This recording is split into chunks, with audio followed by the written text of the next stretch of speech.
is now 7:26. Will the secretary please take roll?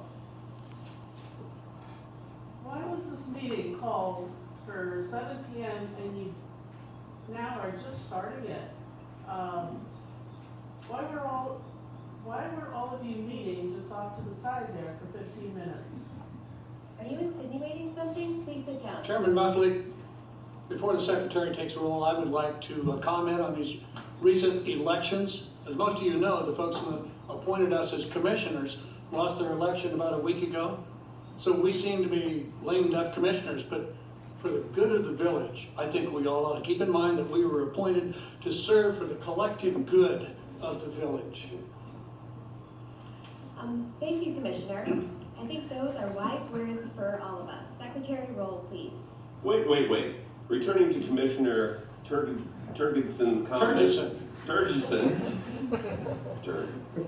I'd like to address the election results. I think they were a sham. I am certain that there were voting irregularities. You know, vote early and vote often stuff.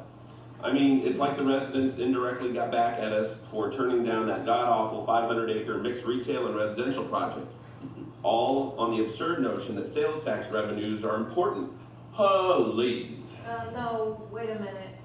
Commissioner Ripper, with all due respect, you're just upset that your own project for the same site was initially turned down before that project was ever presented. It's not like you don't have vested interests here. You are all corrupt. This commission is a poor excuse for government.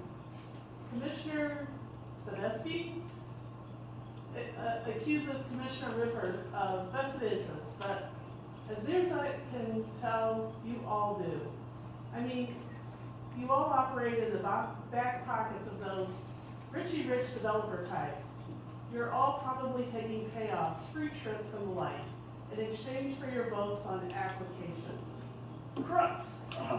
That trip to Grand Cayman sure was nice, I think we'd all agree, and we didn't pay a single penny. All right. Okay, before we really start getting into this, do any of your meetings resemble any of this?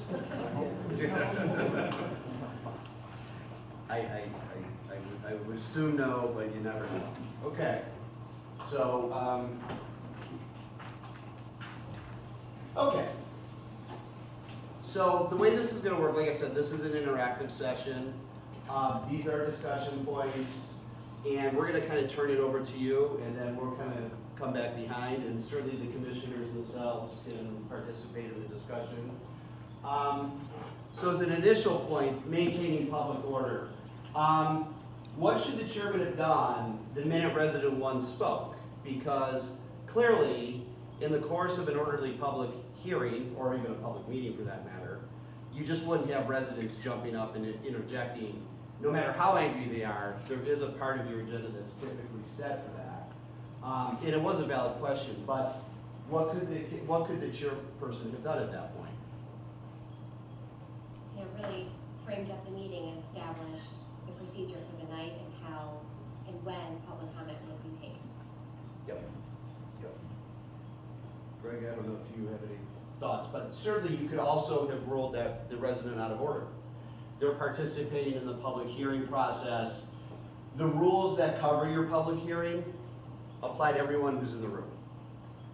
Yeah, I think a couple things. Using the gavel, don't ever be afraid to use the gavel, particularly in those situations, and particularly at the beginning, because the chairperson has the unique responsibility of setting the tone for how the proceedings are going to move forward. And we've seen it many times where if the chair hesitates or doesn't use the gavel when someone's jumping in at the front end of the meeting, you can kind of lose control of the proceedings, and that doesn't benefit anyone, the applicants, the commissioners, or the village.